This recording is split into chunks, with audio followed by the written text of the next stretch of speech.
Había una vez una mujer que lo tenía todo, no todo en el sentido de riquezas ni de lujos, sino todo en el sentido que de verdad importa. Tenía una familia, tenía un hogar, tenía amor, o al menos eso creía ella. Porque hay amores que parecen sólidos como el mármol y resultan ser de arena mojada, de esos que se deshacen en cuanto llega la primera tormenta de verdad. Y la tormenta que le llegó a Elena Vargas no fue una tormenta cualquiera, fue un huracán, fue el tipo de destrucción que no avisa, que no da tiempo a recoger lo más valioso antes de que todo vuele por los aires. Era un martes por la mañana, y eso es algo que Elena jamás olvidaría. No un lunes con su peso de inicio de semana, no un viernes con su promesa de descanso. Un martes, un día cualquiera, gris y ordinario, como tantos otros. El cielo de Madrid estaba cubierto de nubes bajas, de esas que no llegan a llover pero que tampoco dejan pasar el sol, y Elena había despertado temprano para preparar el desayuno de sus hijos antes de que ellos abrieran los ojos. Así era ella, siempre la primera en levantarse, siempre la última en acostarse, siempre pensando en los demás antes que en sí misma. Mateo tenía 9 años entonces y dormía con los brazos extendidos, como si incluso en sueños quisiera abarcar el mundo entero. Sofía tenía 6 y todavía usaba una lamparita con forma de estrella porque la oscuridad le daba miedo. Y el pequeño Lucas, el bebé, tenía apenas 18 meses y olía a ese olor dulce e inexplicable que solo tienen los niños muy pequeños, ese olor que a las madres les llega directo al corazón y les recuerda por qué cualquier sacrificio vale la pena. Elena los miró dormir esa mañana, como hacía casi todos los días antes de ir a la cocina. Se quedó unos segundos en el pasillo mirando las 3 puertas entornadas, escuchando la respiración tranquila de sus hijos, y sintió algo que en ese momento interpretó como gratitud, pero que con el tiempo entendería que era una especie de presentimiento, una sensación extraña, como cuando el cuerpo sabe algo que la mente todavía no ha procesado. Bajó a la cocina, puso la cafetera, sacó el pan de molde, cortó fruta para los niños, todo normal, todo en su sitio. Pero cuando volvió al dormitorio para despertar a Rodrigo, su marido, encontró la cama vacía, no revuelta, no con las sábanas apartadas como cuando alguien se levanta a medianoche a beber agua, vacía, perfectamente vacía, como si nadie hubiera dormido allí. Y en la almohada, doblado con una precisión que a Elena siempre le pareció cruel, había un sobre. No era una carta larga. Rodrigo nunca fue hombre de muchas palabras cuando se trataba de los sentimientos. Eran apenas 3 párrafos, escritos con la letra apretada y pequeña que él tenía, esa letra que Elena había aprendido a leer en notas de amor hacía ya 12 años y que ahora le resultaba tan ajena como si fuera de un extraño. Le decía que lo sentía, que ya no podía más, que había alguien más, una mujer llamada Patricia, compañera de trabajo, y que llevaban casi 2 años juntos, que había tomado la decisión y que no iba a dar marcha atrás, que esperaba que ella pudiera entenderlo con el tiempo. Elena leyó esas líneas 3 veces. No porque no las entendiera, sino porque su cerebro se negaba a procesar lo que sus ojos estaban viendo. Luego dobló el papel, lo metió en el sobre, dejó el sobre en la mesita de noche con una calma que ella misma no comprendía, fue al baño, cerró la puerta con llave, se sentó en el suelo con la espalda contra la bañera y lloró de una manera que nunca había llorado antes, sin sonido, casi sin respiración, con las manos apretadas sobre la boca para que sus hijos no la escucharan, porque eso era Elena Vargas. Incluso en el peor momento de su vida, su primer pensamiento fue proteger a sus hijos del dolor. Y ustedes, las que están escuchando esto ahora mismo, ¿alguna vez han tenido que ser fuertes en el momento en que más querían derrumbarse? ¿Han sentido ese peso de tener que sostener a otros justo cuando sienten que ellas mismas se están cayendo a pedazos? Si es así, entonces conocen a Elena. Entonces esta historia también es la suya. Lo que Elena descubrió en los días siguientes fue incluso peor que la carta, porque Rodrigo no solo se había ido, pero antes de irse había vaciado las cuentas bancarias conjuntas. No completamente, eso sí, había dejado 320 euros, que era exactamente lo que necesitaba para no tener responsabilidad legal inmediata, según le explicó más tarde un abogado. 320 euros para una mujer con 3 hijos, sin trabajo fijo, en un piso de alquiler cuya mensualidad era 900 euros y que vencía en 3 semanas. Había estado 6 años sin trabajar de manera formal, no porque fuera vaga, sino porque Rodrigo había insistido en que ella se quedara en casa con los niños cuando nació Mateo, y luego cuando llegó Sofía, y luego cuando llegó Lucas. Había renunciado a su carrera de contable, a sus estudios, a su independencia económica, creyendo que estaba construyendo algo sólido, creyendo que su trabajo en el hogar era tan valioso como el que Rodrigo hacía fuera, y técnicamente lo era, moralmente lo era, pero el mundo no funciona siempre con moral y justicia, y Elena estaba a punto de aprenderlo de la manera más dura posible. Llamó a su madre. Su madre vivía en Salamanca, en el piso pequeño donde Elena había crecido, y cuando escuchó la voz rota de su hija al otro lado del teléfono, se quedó en silencio unos segundos y luego dijo: «Ven, coge a los niños y ven ahora mismo». No hubo preguntas, no hubo reproches, no hubo nada más que esa certeza maternal de saber que su hija la necesitaba, y Elena, que hasta ese momento había estado funcionando en piloto automático, se echó a llorar otra vez al escuchar esa voz. Porque hay una edad a partir de la cual ya no lloras como niña, pero cuando tu madre dice ven, algo muy antiguo y muy profundo se quiebra dentro de ti. Tardó 2 días en organizar las cosas. Avisó al casero de que dejaba el piso, perdiendo la fianza, porque no podía permitirse un mes más de alquiler. Metió en bolsas de basura negras lo que pudo, ropa de los niños, algunos juguetes, los documentos importantes, una caja con fotografías que no pudo dejar atrás aunque no tenía espacio. Dejó los muebles, la televisión, la vajilla que le habían regalado en la boda. No importaba, eran cosas.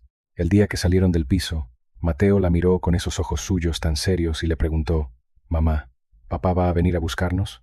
Y Elena tuvo que respirar hondo, arrodillarse delante de él para quedar a su altura, sostenerle la mirada y decirle: «Papá ahora mismo no puede estar con nosotros, cielo, pero nosotros vamos a estar bien. Siempre vamos a estar bien mientras estemos juntos». Mateo asintió con esa gravedad de los niños que entienden más de lo que dicen. Sofía se aferró a la mano de su madre y no dijo nada. Lucas no entendía nada y se reía desde la silla del coche de uno de esos peluches con ruedas que Elena había conseguido meter en la bolsa. Llegaron a Salamanca un jueves por la tarde, con el coche de segunda mano que afortunadamente estaba a nombre de Elena, cargado hasta arriba con sus vidas dobladas en bolsas de plástico. La madre de Elena, Pilar, los esperaba en la puerta con el delantal puesto y los brazos abiertos, y cuando vio a su hija bajarse del coche con esa expresión de persona que ha sobrevivido a algo sin nombre, se le llenaron los ojos de lágrimas, pero no lloró. Pilar era de esas mujeres que guarda el llanto para cuando está sola. Abrazó a Elena fuerte, muy fuerte, y le dijo al oído: «Estás en casa». Y esas 3 palabras contenían todo, pero la realidad de la situación era complicada. El piso de Pilar tenía 2 habitaciones pequeñas. Pilar dormía en una, y en la otra empezaron a dormir Elena, y los 3 niños, Mateo y Sofía en la cama, Lucas en una cuna prestada que consiguieron de la vecina del tercero. Elena dormía en el suelo, en un colchón de espuma que su madre tenía en el trastero, y nunca una vez se quejó de ello, nunca una vez les dijo a sus hijos que aquello era difícil. Les decía que estaban de acampada, que era una aventura, que pronto tendrían su propio espacio. Los niños se lo creyeron durante un tiempo. Los niños tienen esa capacidad maravillosa de adaptarse cuando sienten que sus padres están bien, y Elena hacía todo lo que podía para parecer que estaba bien, pero no estaba bien. Por las noches, cuando los 3 niños dormían y su madre también, Elena se quedaba despierta en ese colchón de espuma y miraba el techo y hacía cuentas, cuentas que no salían, cuentas que la llenaban de un pánico frío y silencioso. No tenía trabajo, no tenía dinero. Tenía a su madre, que vivía de una pensión de viudedad de 670 euros al mes y que ya estaba pagando la comida de 5 personas con eso. Había solicitado la prestación por alimentos, pero los trámites tardaban semanas, a veces meses. Había buscado trabajo en todo lo que se le había ocurrido: tiendas, bares, limpiezas, cuidado de ancianos, pero llevaba 6 años fuera del mercado laboral y su currículum tenía un agujero enorme que los empleadores miraban con recelo. Un día fue a una entrevista de trabajo en una tienda de ropa de una cadena conocida.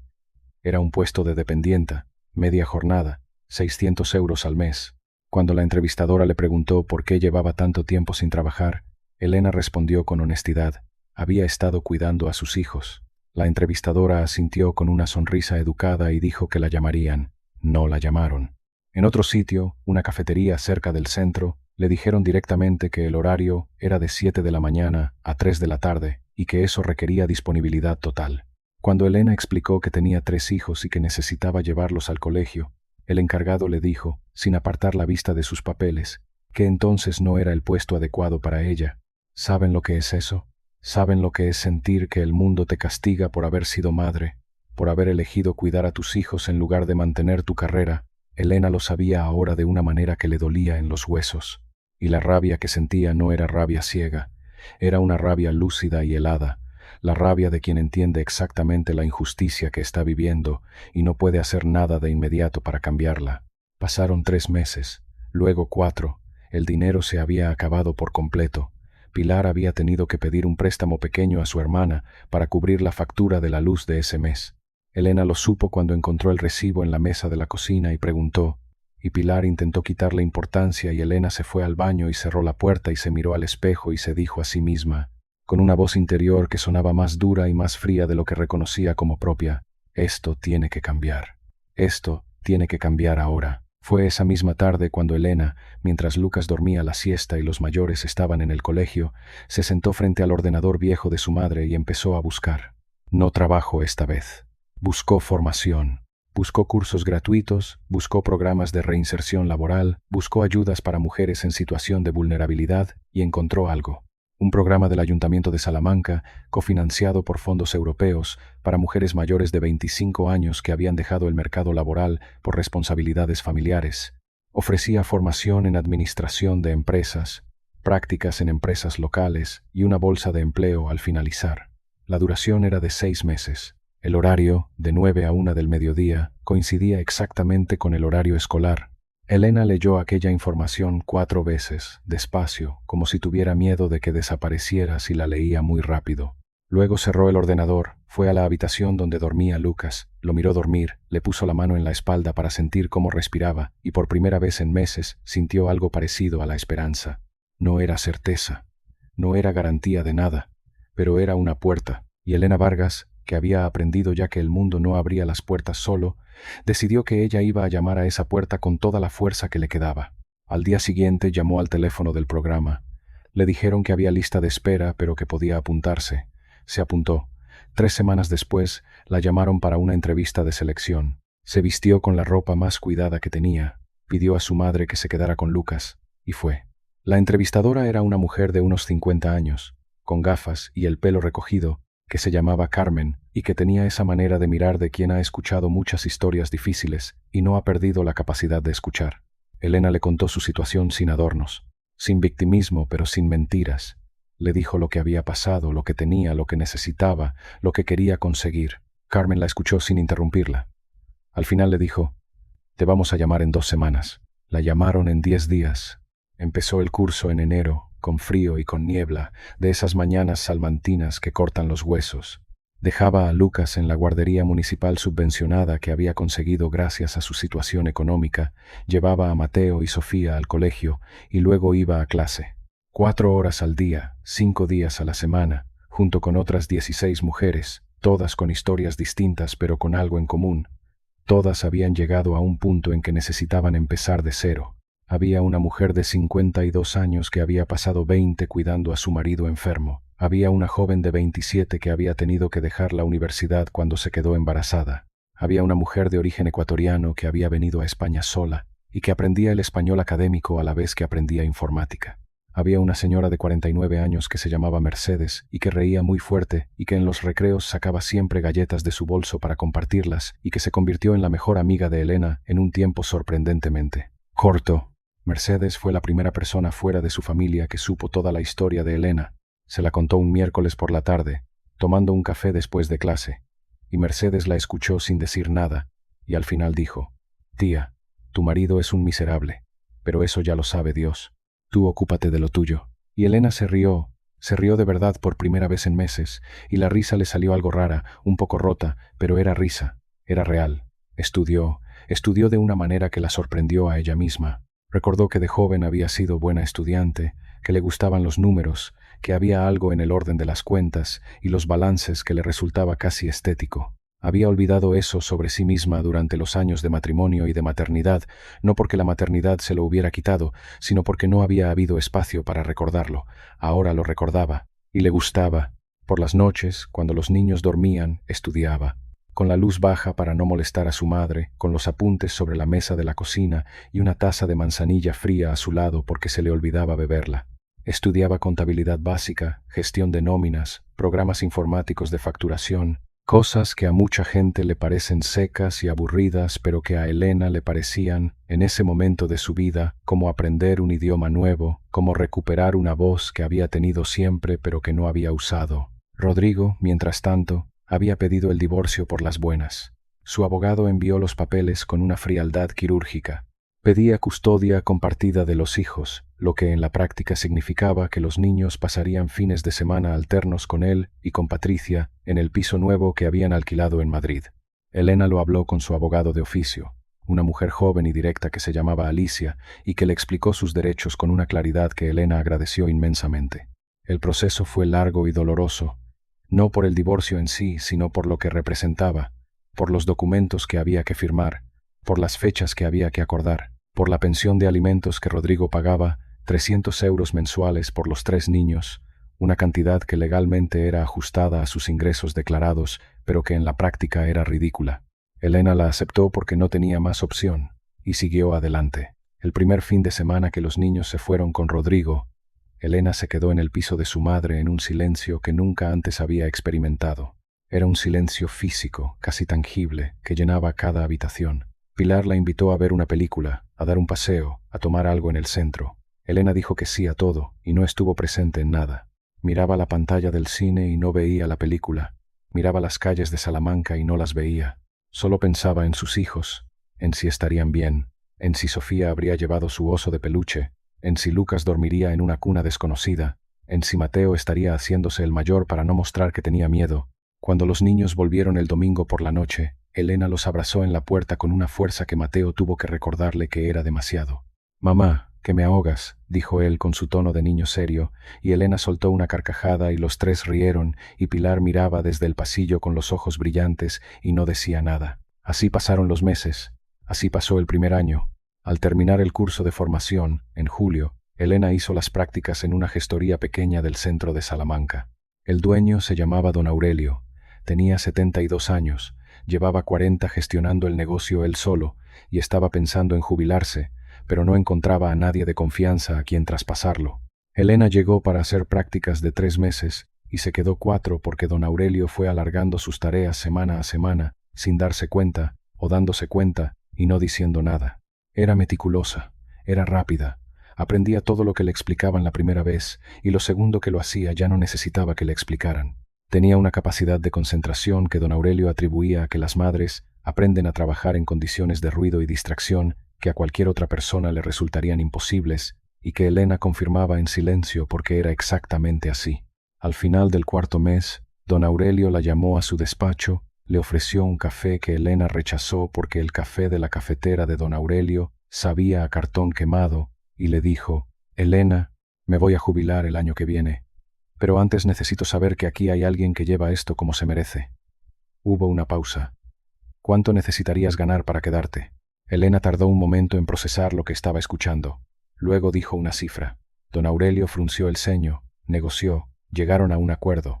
Era un contrato a tiempo completo, con el horario que Elena necesitaba para sus hijos, y un sueldo que no era un lujo pero que era suficiente. Era, por primera vez en años, suficiente. Cuando salió de la gestoría esa tarde, se sentó en un banco de la Plaza Mayor y se quedó mirando la catedral sin verla realmente, y pensó en la mujer que había sido 2 años antes, sentada en el suelo del baño con la carta en la mano, y no podía creer que esa mujer y ella fueran la misma persona. No porque la primera fuera débil, no, sino porque lo que había recorrido el camino entre las dos era tan largo, tan empinado, tan lleno de piedras, que desde el principio era imposible imaginar el final. El segundo año fue diferente. Siguió siendo difícil, porque nada cambia de golpe y porque la vida no funciona así. Pero tenía trabajo, tenía un sueldo, tenía un propósito que iba más allá de sobrevivir. Con los primeros meses de sueldo acumulados, Elena encontró un piso pequeño para alquilar cerca del piso de su madre. 2 habitaciones, una cocina con luz, un balcón que daba a una calle tranquila. Era pequeño, era humilde, pero era suyo, era de ella y de sus hijos. El día que recogieron las llaves, Elena llevó a los 3 niños a verlo vacío. Recorrieron las habitaciones pisando fuerte en el suelo de madera, sus voces rebotando en las paredes desnudas. Mateo eligió su rincón junto a la ventana. Sofía se declaró en posesión del dormitorio más pequeño porque tenía una ventana con vistas a un jardín. Lucas, que ya tenía casi 4 años y era un torbellino de energía y preguntas, corría de una habitación a otra como si el simple hecho de tener espacio fuera la mayor aventura del mundo. Elena se quedó en el centro del salón vacío, mirando a sus hijos moverse por ese espacio que todavía no era nada pero que iba a ser todo, y sintió algo que hacía mucho tiempo que no sentía: paz. No alegría exultante, no victoria bulliciosa, paz. La paz quieta y profunda de quien sabe que, por fin, está en el lugar correcto. ¿Saben cuántas noches hacen falta para reconstruir una vida? No son pocas, son cientos. Son noches estudiando cuando el cuerpo pide parar. Son noches consolando pesadillas ajenas cuando el alma propia tiene las suyas. Son noches de cuentas y de números que no llegan. Son noches de miedo y de rabia y de esa tristeza sorda que no tiene nombre concreto pero que se instala en el pecho como una piedra fría, y luego de repente, una mañana, la piedra no está. No desaparece de golpe, se va gastando, se va haciendo más pequeña, hasta que un día te das cuenta de que ya no pesa. Para Elena ese día llegó despacio, como llegan las cosas importantes. Rodrigo, mientras tanto, había construido su nueva vida con la eficiencia de quien tiene claro lo que quiere y no mira atrás. Se había casado con Patricia en una ceremonia pequeña, según le contó Mateo sin énfasis particular, como quien cuenta un dato del tiempo. Tenían un piso en el norte de Madrid, grande, con parking. Patricia trabajaba en marketing y ganaba bien. Rodrigo había sido ascendido en su empresa. Tenían una vida ordenada y cómoda, y al parecer, feliz. Elena escuchaba estas cosas con una ecuanimidad que le costó años construir. En el principio, cuando Mateo contaba cosas de la nueva casa de su padre, Elena tenía que hacer un esfuerzo enorme para mantener la cara neutral, para no dejar que su cuerpo mostrara lo que su interior sentía. No era solo dolor, era algo más complicado. Era la sensación de haber sido descartada, de haber sido cambiada como se cambia una pieza que ya no funciona, y que quien la había descartado seguía adelante sin consecuencias visibles. Pero los años enseñan cosas que ninguna clase de autoayuda puede enseñar, y una de esas cosas es que la vida de los demás, vista desde fuera, nunca es lo que parece.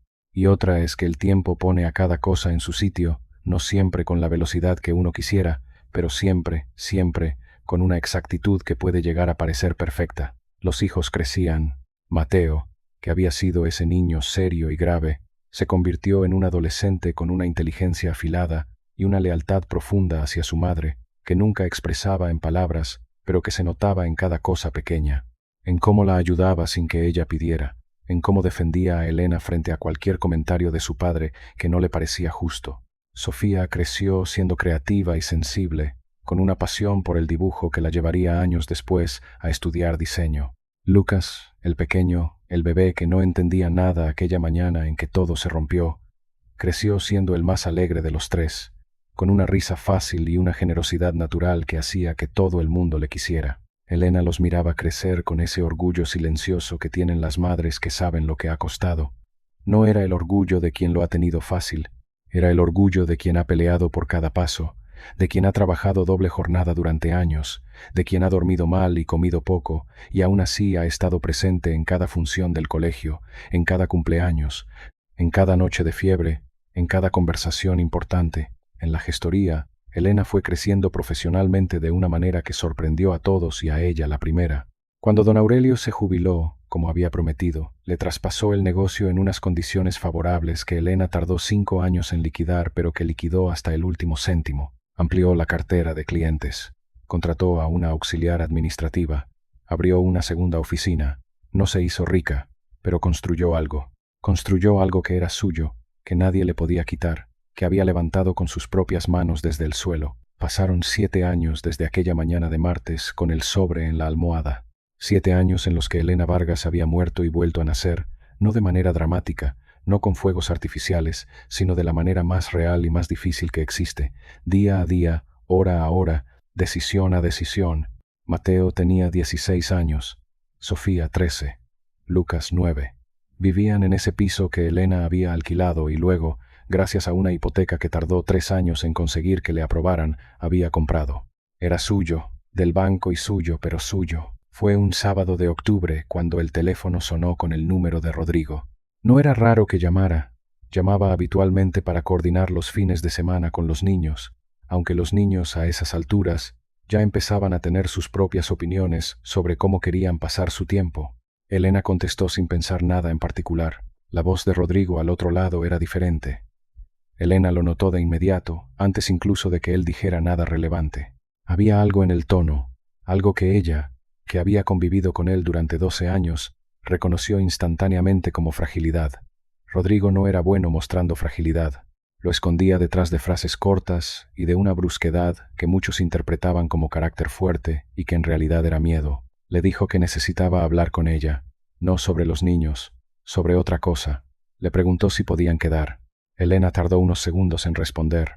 Luego dijo que sí. Se encontraron en una cafetería neutral, a medio camino entre Salamanca y Madrid, un lugar sin historia para ninguno de los dos. Rodrigo llegó antes que ella. Cuando Elena entró y lo vio sentado a la mesa, le costó un momento reconocerle. Seguía siendo él, claro. Pero los 7 años habían pasado por Rodrigo de una manera que Elena no esperaba. Había envejecido más de lo que los años justificaban. Tenía ojeras profundas. Había adelgazado de una manera que no era saludable. Tenía las manos sobre la mesa y las estaba mirando como si no supiera bien qué hacer con ellas. Elena se sentó frente a él, pidió un café y esperó. Rodrigo tardó en empezar. Se aclaró la garganta 2 veces, miró la ventana, miró la mesa, la miró a ella y luego dijo: «La empresa cerró». Lo dijo sin rodeos, como si necesitara sacarlo cuanto antes.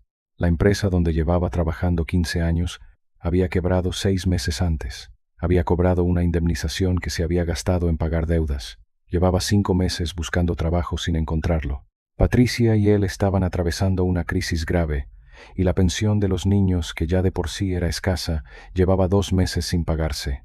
Elena le escuchó sin interrumpirle, sin expresión particular en la cara, solo escuchando. Cuando Rodrigo terminó, hubo un silencio que duró varios segundos y que ninguno de los dos interrumpió.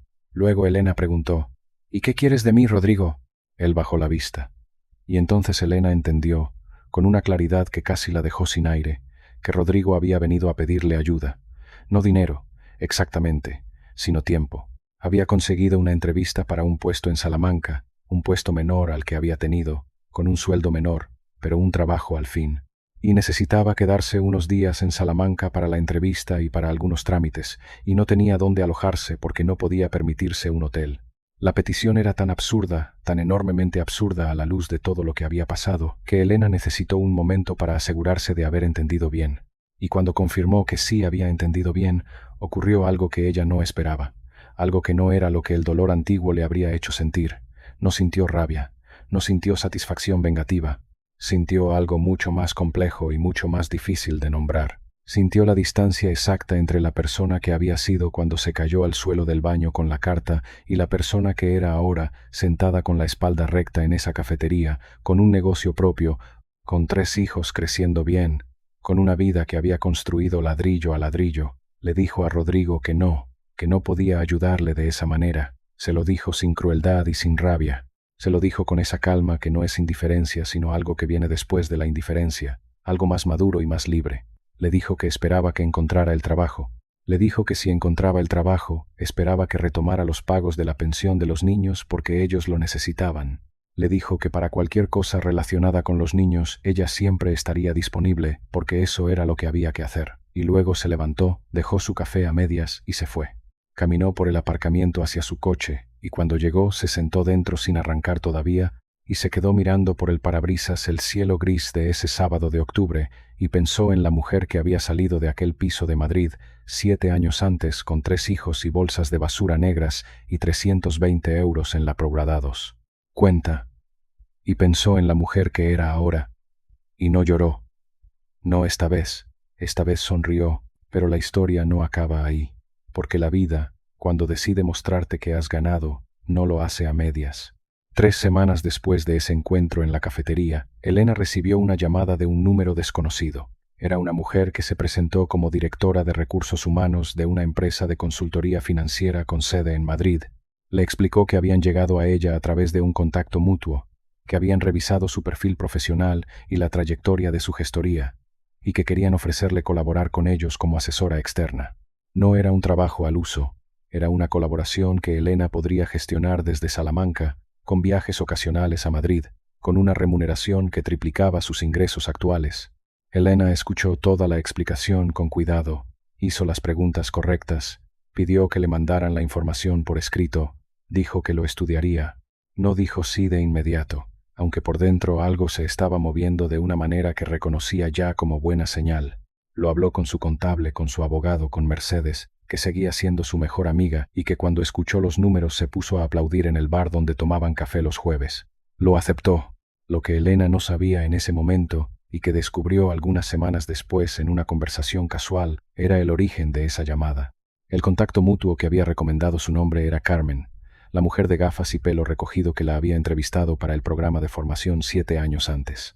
Carmen, que había seguido de cerca la trayectoria de muchas de las mujeres que habían pasado por sus manos, que se había enterado del éxito de la gestoría de Elena a través de conocidos en común, que había pensado en ella cuando esa empresa le preguntó si conocía a alguien con perfil sólido y con capacidad demostrada de gestionar situaciones difíciles. Una puerta que Elena había llamado 7 años antes, con todo el miedo y toda la determinación que tenía, seguía abriéndose.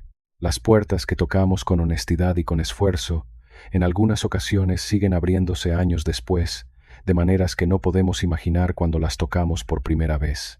¿Y Rodrigo? Rodrigo consiguió el trabajo en Salamanca, un puesto de administración en una empresa mediana, con un sueldo moderado, pagó la pensión atrasada. Siguió viendo a los niños en los fines de semana acordados, aunque Mateo, que ya tenía 17 años, empezó a ir menos porque tenía su propia vida y sus propias actividades, como es natural. Patricia y él siguieron juntos, con las cicatrices que dejan las crisis económicas en las relaciones, con esa manera de mirarse de las parejas que han pasado por algo difícil juntos y no están seguros de si eso los ha unido o los ha desgastado. Elena no le deseaba mal. Eso también fue algo que le costó tiempo entender y aceptar. Que el perdón no tiene que ser un regalo que le haces a quien te hizo daño. El perdón es un regalo que te haces a ti misma, no porque el otro lo merezca, sino porque tú mereces vivir sin cargar con el peso del odio. Elena no había perdonado a Rodrigo porque Rodrigo fuera buena persona. Lo había perdonado porque ella quería ser libre. Mateo cumplió 18 años en marzo, y para su cumpleaños le preguntó a su madre si podían cenar los 4 solos. No con el padre, no con la abuela, no con amigos. Los 4. Elena, Mateo, Sofía y Lucas.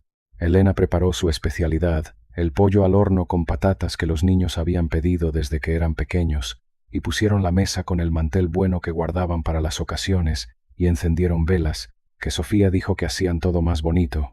Durante la cena, en un momento en que Lucas estaba contando una historia larga y complicada sobre algo que había pasado en el recreo, y Sofía le escuchaba con esa paciencia de hermana mayor que había desarrollado, Mateo miró a su madre y le dijo, sin previo aviso, sin contexto aparente: «Mamá, ¿sabes que eres la persona más valiente que conozco?»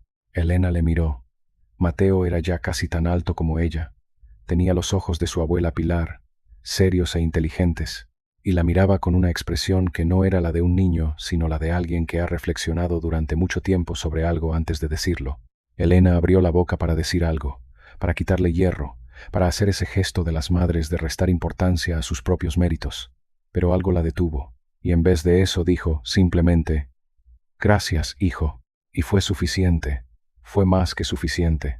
Lucas interrumpió el momento preguntando si había postre, y todos se rieron, y la conversación siguió, y las velas fueron consumiéndose despacio en el centro de la mesa del comedor de ese piso que era suyo, que había sido el final de un viaje que comenzó con nada. Hay algo que Elena aprendió en todos esos años, y que todavía piensa a veces cuando le entra la duda, cuando las cosas se complican, cuando algún día difícil le recuerda que la vida no regala nada.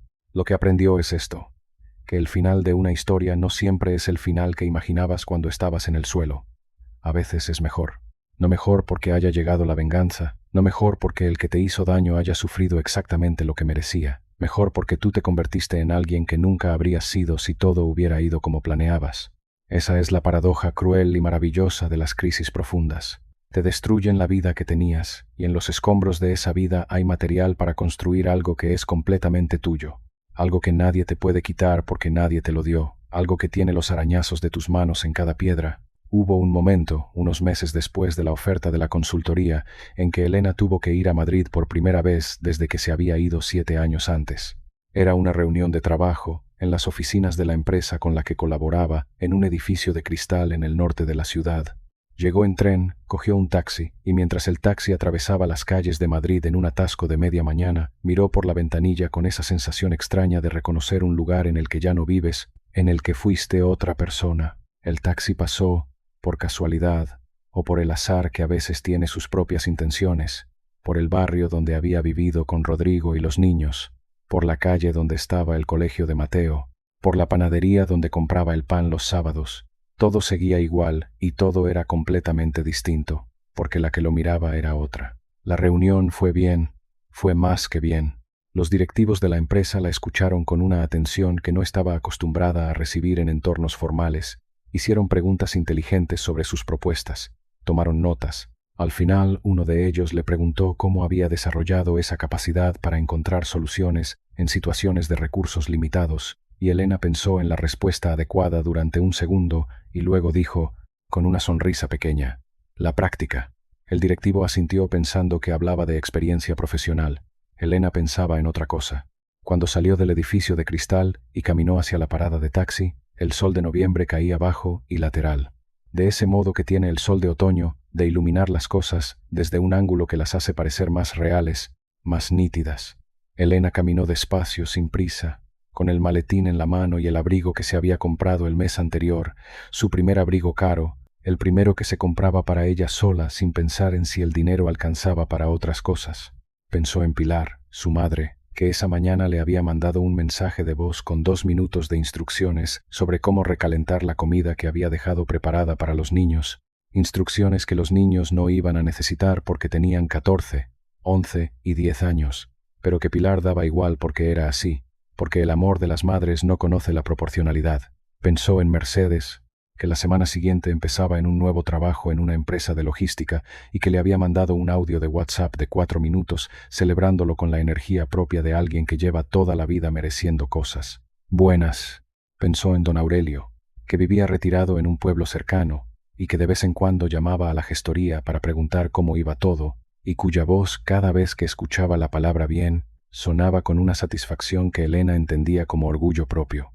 Pensó en sus hijos, siempre en sus hijos, esa constante que había sido el centro de gravedad de todos esos años, la razón por la que se había levantado cuando no quería levantarse, por la que había estudiado cuando no podía más, por la que había seguido cuando hubiera sido mucho más fácil parar. Y pensó en la Elena que había sido aquella mañana de martes, la que se había quedado en el suelo del baño con la carta doblada en la mano, la que no sabía que era capaz de nada de lo que vendría después, porque nadie sabe esas cosas hasta que se ve en la situación de tener que demostrárselas a sí misma.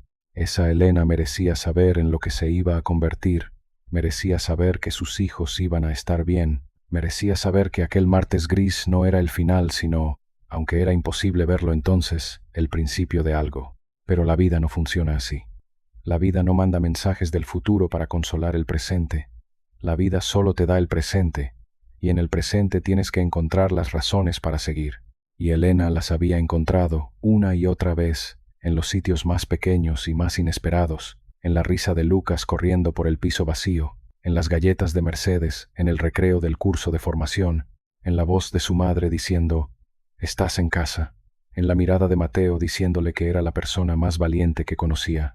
¿Y saben qué es lo más curioso? Que Elena no se consideraba valiente. Nunca se había considerado valiente. Consideraba que había hecho lo que había que hacer, que no había tenido otra opción. Pero eso, exactamente eso, es la definición más honesta que existe del valor. Hacer lo que hay que hacer cuando no hay otra opción, cuando tienes miedo, cuando no sabes si va a salir bien, cuando el suelo tiembla y tú sigues de pie, no porque no tengas miedo, sino porque tienes algo más grande que el miedo. En esa parada de taxi en Madrid, con el sol de noviembre en la cara, Elena Vargas tomó una decisión que llevaba tiempo gestando sin saberlo. Cuando llegara a casa, cuando los niños estuvieran cenando y la habitación estuviera llena del ruido familiar que era su música preferida en el mundo, iba a contarles su historia.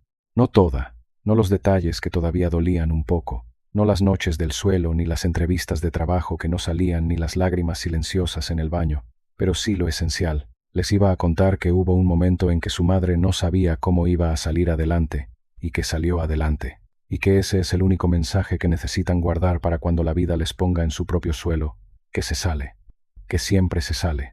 Mateo escuchó esa noche con su seriedad habitual, asintiendo despacio, Sofía lloraba un poco a la mitad de la historia, de esa manera suya de sentir todo muy intensamente, y se limpió los ojos con la manga del jersey sin decir nada.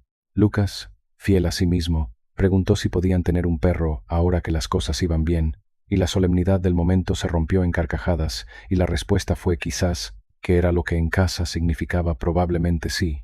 Esa noche, cuando los niños se fueron a dormir y Elena se quedó sola en el salón, abrió el balcón aunque hacía frío y salió a tomar el aire un momento. La calle estaba tranquila, las farolas hacían charcos de luz amarilla en el pavimento mojado de una lluvia que había pasado antes de que ella llegara. La ciudad de Salamanca, que nunca había sido la suya pero que se había convertido en la suya, dormía a su alrededor con esa quietud de los lugares que te han adoptado.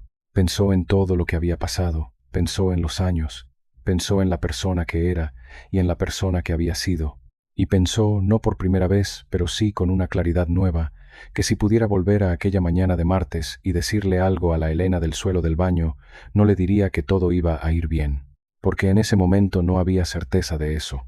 Le diría algo más honesto, que iba a descubrir que era más de lo que creía, que iba a descubrir que había cosas en ella, capacidades y fuerzas y recursos, que solo existen cuando la vida te empuja tan lejos del borde que o aprendes a nadar o te hundes, y que ella iba a aprender a nadar.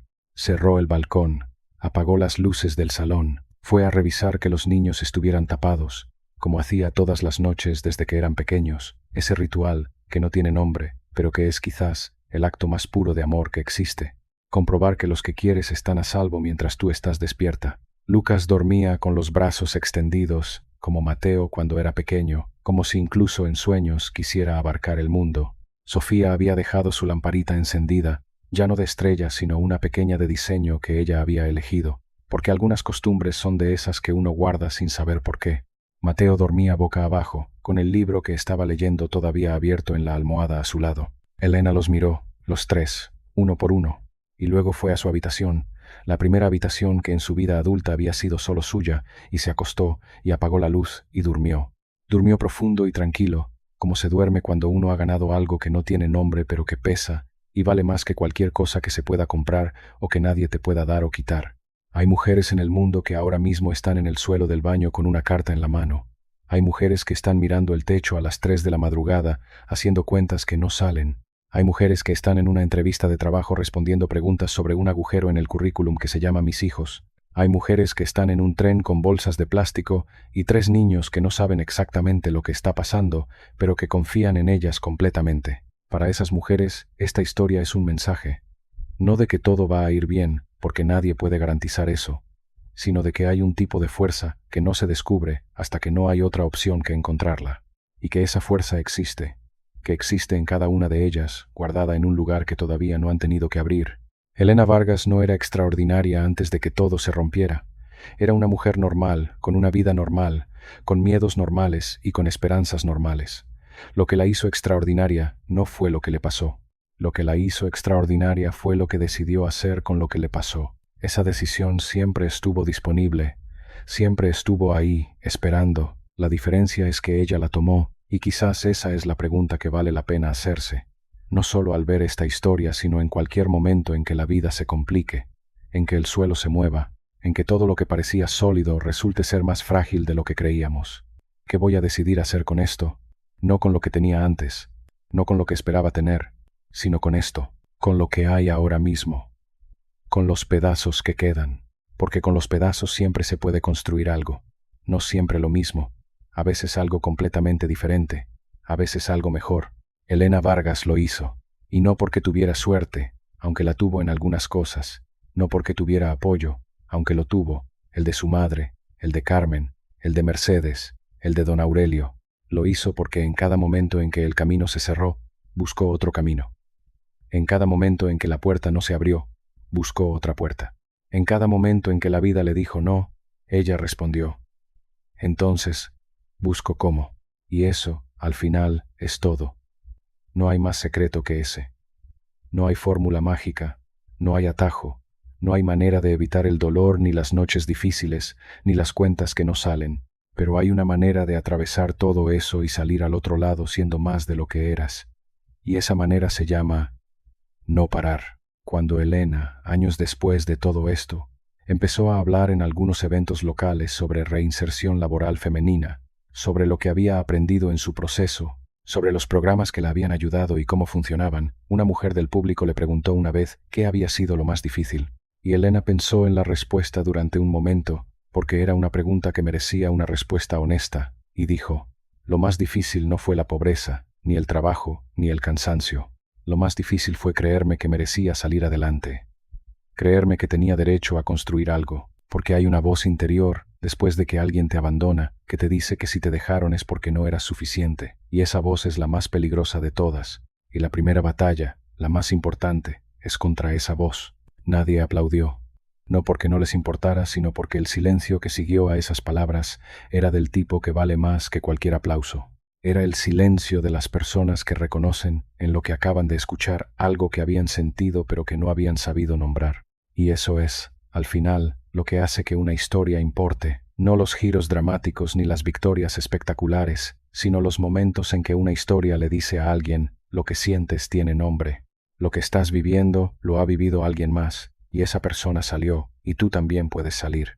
El mundo está lleno de mujeres como Elena, mujeres que dieron todo en un amor que no supo cuidarlas, mujeres que pusieron sus sueños en pausa creyendo que era temporal, mujeres que se encontraron un día con que el suelo no estaba donde esperaban y tuvieron que aprender a volar en la caída. Mujeres que nadie vio durante los años de lucha, que nadie fotografió ni celebró, que construyeron en silencio y en cansancio algo que valdría mucho más de lo que cualquier otra persona habría podido imaginarles. Para esas mujeres esta historia, para las madres que ahora mismo están cansadas y siguen, para las que están en el principio y no ven el final, para las que ya salieron y miran atrás con esa mezcla de orgullo y de incredulidad de quien no sabe bien cómo lo hizo, pero sabe que lo hizo.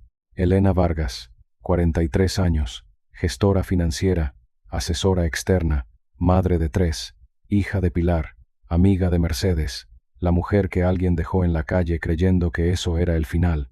No era el final, nunca era el final. Era la primera línea de la mejor historia que Elena Vargas jamás iba a vivir. Y la escribió ella sola, con sus manos, en las noches que nadie vio, con el miedo que no mostró, con la fuerza que encontró donde no sabía que la tenía. Y si ustedes están escuchando esta historia ahora mismo, si algo en ella les ha resonado de alguna manera, si han reconocido en Elena algo propio o algo de alguien que conocen y quieren, entonces hagan una cosa: cuéntenlo. Compartan esta historia. Porque hay mujeres que necesitan escucharla y que todavía no saben que la necesitan. Y si quieren seguir escuchando historias como esta, si estas historias de mujeres que caen y se levantan y construyen algo nuevo de los escombros les llegan al corazón como les llegan a nosotros, suscríbanse. Dejen un comentario contando si conocen a alguien como Elena, si han vivido algo parecido, si esta historia les ha movido algo dentro, porque en cada comentario que dejan hay una conversación que empieza, y en esa conversación hay siempre alguien que encuentra algo que necesitaba. Gracias por estar aquí, gracias por escuchar hasta el final. Eso también dice algo de ustedes. Nos vemos en la próxima historia.